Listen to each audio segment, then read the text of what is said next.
Big hello to all you Pulse listeners out there. My name's Paul Mackie, and this is the Real Review. Yes, that is REEL, highly original. So this is going to be hopefully every month, maybe every 2 weeks if we can get it like that. But this is going to be me reviewing some mainstream movies and also some independent movies, as well as hopefully some local short films, feature films, whatever's out there. Today I have two movies. I would call them mainstream, but whenever you actually find out what they are, I think you'll agree that they're not quite mainstream as you would think. But first of all, thank you to Christina Littleson for inviting me in to do this, and also a big shout out to Tony Scott and Lizzie Scott for putting in a nice little word for me. So thank you very much. So before I get started today on today's reviews, I'd like to put a massive shout out to the BAFTAs, which were on last night. Some amazing winners, some well-deserved winners. Also a lot of online platforms getting noticed. So I'd like to say a big, massive well done to 1917, Sam Mendes, which was shot here in Scotland. Well, for part of it anyway. And also to Brad Pitt for his Best Supporting Actor role, because why not, it's Brad Pitt. So let's jump in straight into the first review, which is a film I watched on a couple of days ago on Netflix, Uncut Gems, which is by the Safdie brothers, written and directed, and also edited, and they do a bit of everything. It's crazy insane what they actually do.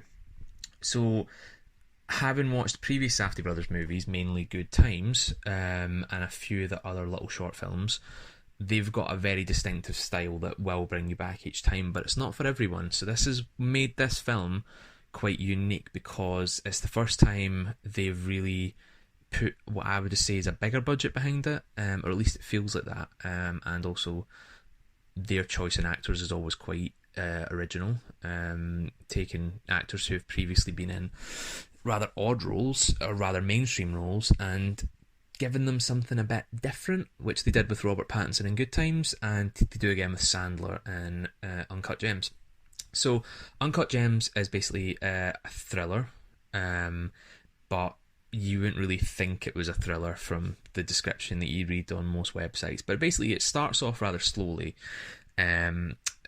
possibly the calmest part of the movie in Africa, with a bunch of Jewish miners discovering this rare black opal in these mines. And then it transitions into one of the weirdest title sequences. It pushes basically into this colourful opal and eventually ends up as an endoscope image in a hospital as Adam Sandler gets an examination.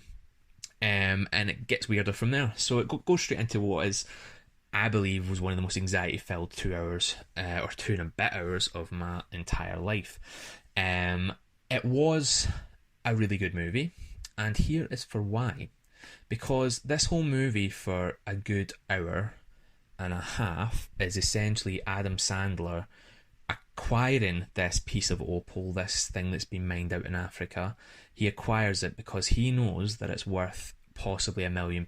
Now, Adam Sandler's character, Howard Ratner, he runs a jewellery store in New York, and he's in a lot of gambling debts. He owes £100,000 his own brother-in-law.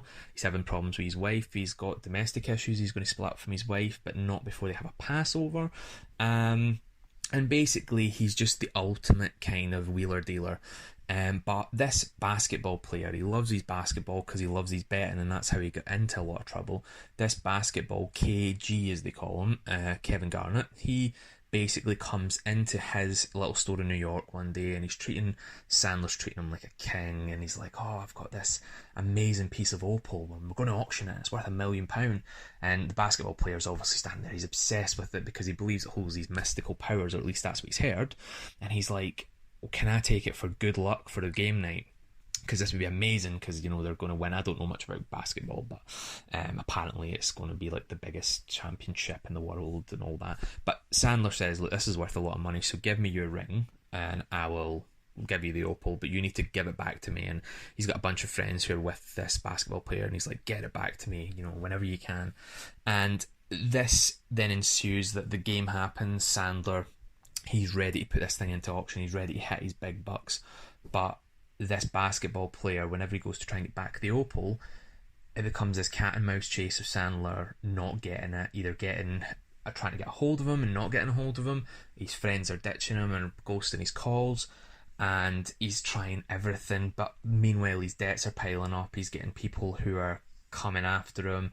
There's even one point when he gets locked in his own trunk of his car, and he's obviously not got a great relationship with his wife either. So it all kind of accumulates in this cat and mouse chase. Pretty much the whole movie for the first hour and a half is this cat and mouse chase. There's even a point where he's at a gig of the hosted by The Weeknd. Now, bear in mind, I should have said at the beginning, this was set in 2012, so it's slightly before, as you can tell by the iPhones that are in it. And there's this whole sequence of him having the Passover dinner with his family, but obviously he owes money to his brother-in-law, so he's trying desperately hard to front it out, and he's very good at fronting it out. And eventually he does get this garnet back, this opal back, and the basketball player's like, well, I'll pay you $175,000 for it, I'll give you this money. But obviously Sandler's wanting much more than that, and he is hoping that if he just waits it out and fronts it out, then he won't die before he gets this thing to auction. But getting it to auction again is going to be a hard task. So the movie kind of plays like that. Now I don't want to go too much into the ending, because the ending itself is an incredible, thrilling piece of cinema. But the first hour and a half is that cat and mouse chase, and Sandler plays an amazing character that we've not really seen him play before. I mean, one of the most distracting things really is his teeth. Like, his teeth, just like, I don't know what makeup department thought that those teeth were okay and weren't going to stick out, but I mean, maybe that's what they were hoping for. But what ensues after that, once he gets the opal back, is probably the most thrilling and most nail-biting part of the entire movie, that involves him getting everyone gets a little more serious. It goes from being a cat and mouse chase to being the biggest deal of his life, because the auction that he's going to put into don't quite believe that it's worth as much as he said it was worth. I mean, it's a brilliant movie, and it's going to divide a lot of people, and Sandler is definitely shown his skills as an actor. You know, he's in all those comedies and we love him in those comedies, but it's rare that we get to see him, or he gets the material to play these sort of roles. And it does feel like it gets a bit slower in the middle. It's anxiety, sort of infuriatingly anxious throughout, but yet you do feel like, is there a story here? Like, is this chasing of the opal? Is this it? And typical with the Safdie brothers, again, you can't believe that that's just going to be it. And I should have not doubted them, because what they delivered in the end I thought was amazing. It's very, very much in their style, and the twist was very much them. I did feel, however, that the score was a little bit overpowering at times, but the movie's very much a lot of people talking over each other and trying to have that realistic, almost documentary vibe, those long lenses. I mean, the cinematography I thought was amazing. I think cinematography was, I can't remember if this is how you say it, it's Darius Khondji. I might be saying that wrong, Darius Khondji.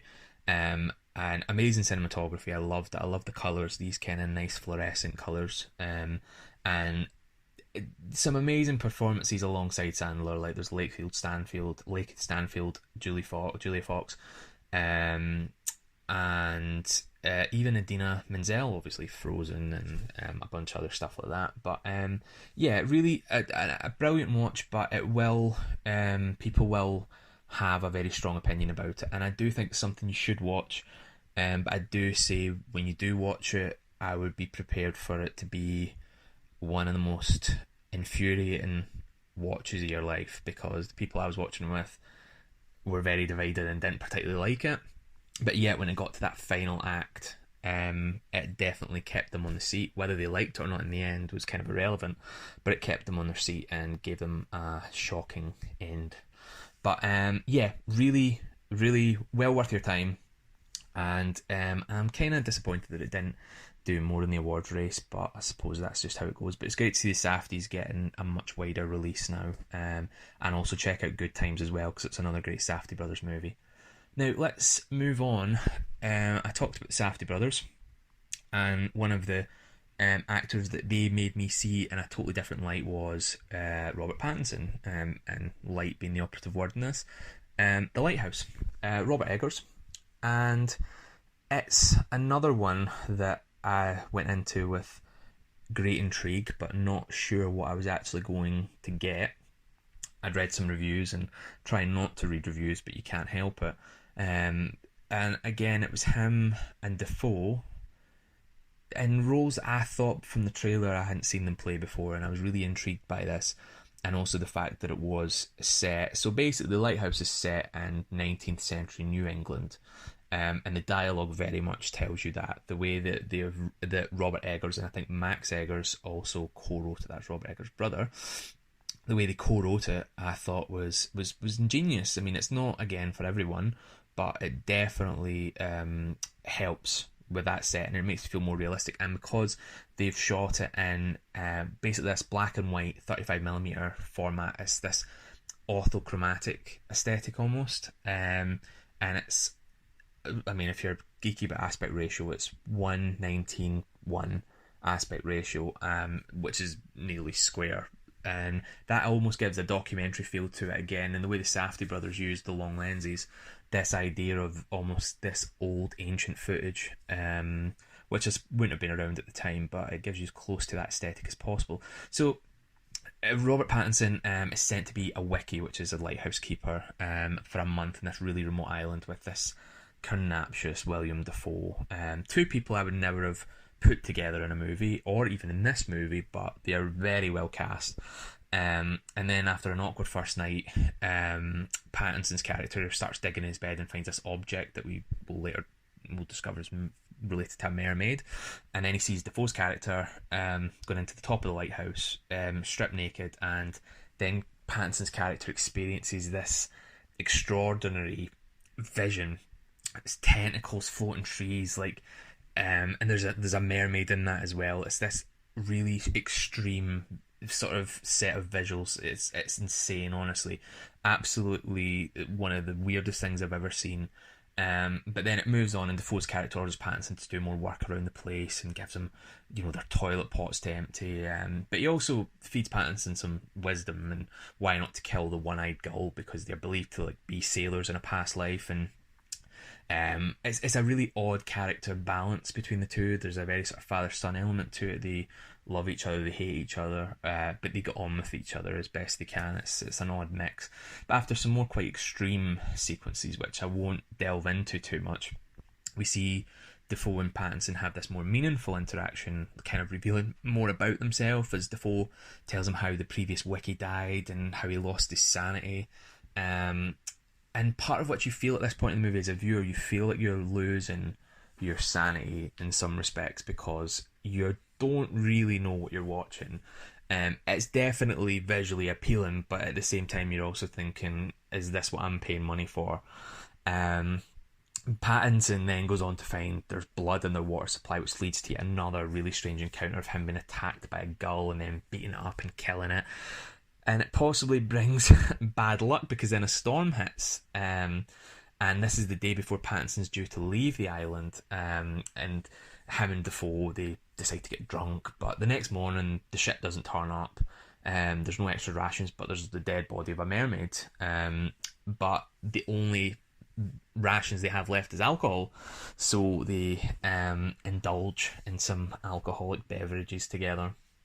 And then this kind of sees them become really close, and they start to reveal a little bit more about who they are. And there's some really cool reveals in there that, again, I won't spoil, but there's a sort of father and son-esque kind of moments in it, but then it escalates very quickly.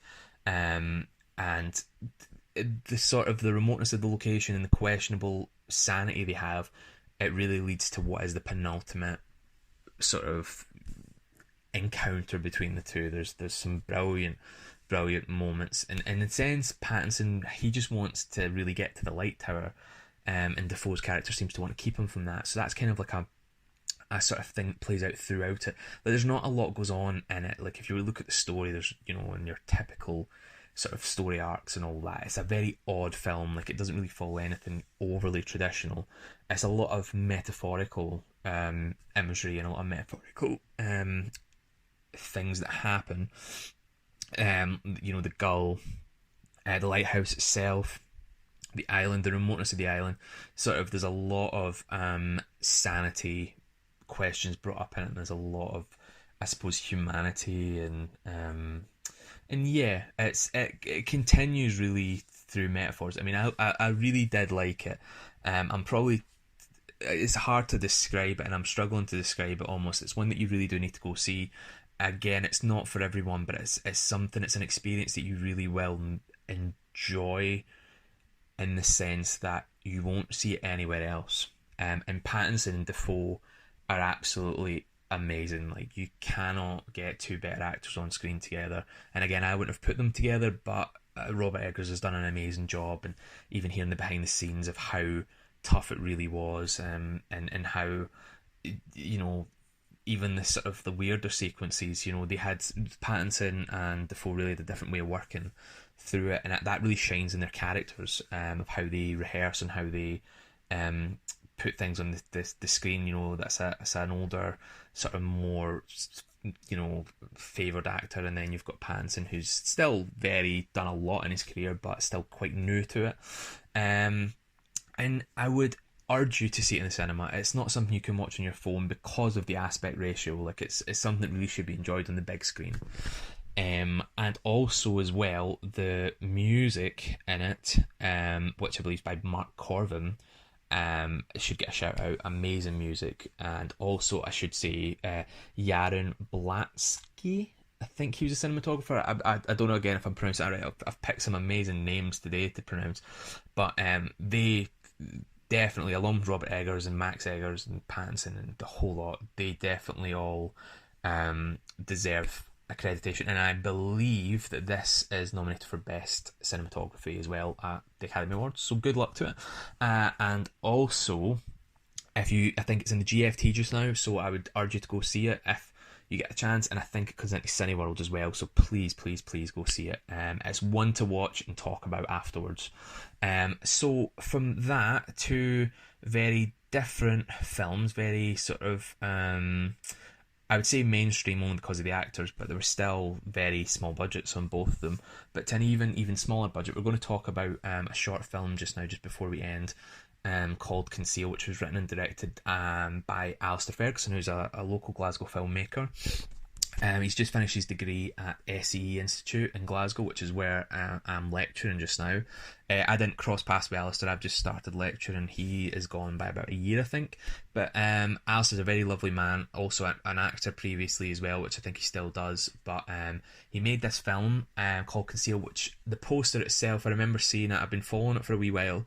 And the poster itself is this brilliant thing. It's a brilliant tagline. It says, "No murder weapon, no alibi, no comment," and it's just this lovely murder mystery piece. Now, I'm skeptical about murder mystery pieces because they tend to not to work well on the short form, especially when students are doing it, and even just, you know, if you've got a longer 20-minute film, you try and pack too much in. There's not enough. You try and do all the cliches, and it can become really sort of disastrous, I suppose is the word.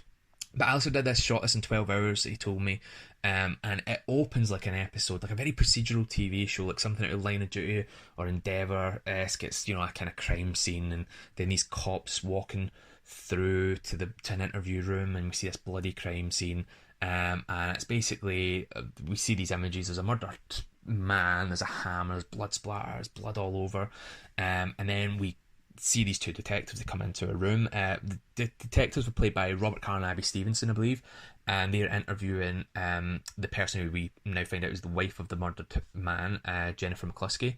And it's basically told through her interview. She's a possible suspect. She's been found by the body, covered in blood under her fingernails and all that. And it's basically showing her. She's claiming no comment, but she's basically, the detectives couldn't find a murder weapon. They know it's a hammer. That's what they've deduced, that it's a hammer. But why was she there? Why did she stay there? If she was the murderer, why would she stay there but hide the murder weapon? So they've got to ask her, trying to sort of delve into whether she did murder her husband or not. And it's basically told through some very lovely edited flashbacks. to her drunken and abusive husband, who basically she was trying to get on with, but clearly he didn't have the same wish. It's quite a harrowing watch. But also she's there. You kind of find out that she's there obviously to protect her daughter, who she's trying to, she would take the abuse so that her daughter didn't have to. And she doesn't say a lot. Jennifer McCluskey's character doesn't say a lot throughout the movie, but she all beautiful performances. But I would definitely say she has one of the best performances in the movie. And they're trying to help her and show her that if you say that you were abused to the jury, help us find the murder weapon, because I know it's no excuse, but it could be helpful to your case. But I won't obviously tell you the ending, but there's a lovely payoff at the ending. And I think what makes this work is the fact is that Alistair didn't try and be super clever with what he was doing with it. He was telling a very small part of the story. He was doing it very well. He was using images very well instead of, there's a few kind of expositional moments in it, but you can get away with that, especially with the hammer and stuff like that. They've quickly determined that it's a hammer and that's it, and there's kind of no real evidence as to why, but that's okay. It's one of the small things that niggled at me, but it doesn't detract from it because of the type of length it is, that he needed to quickly get that piece of information in. But he doesn't try and subvert it at the end too much. I did guess the ending as I was watching it, but that's probably just because I've seen a few of these sort of types of things done, and I felt if he had cheated at the end, I felt, and given something that wasn't obvious, or was just kind of like, oh, here's a new piece of information right in the last 30 seconds. He followed it right through it, and honestly, kudos to him. It's an amazing 8 minutes, and it's playing at GMAC on, I believe, this Thursday, 6th of February. GMAC at Trongate is for Cafe Flicker. Please get along, guys. It's an incredible networking event. And Alistair's obviously shown this film there, and it'd be great if you could go along and support him and watch it. It's homegrown talent, and he's a lovely man, a very talented man, and a very talented crew have worked on it. I just want to see lovely and amazing cinematography from James Rayburn. There's a few dialogue and sound issues, as with most kind of independent films.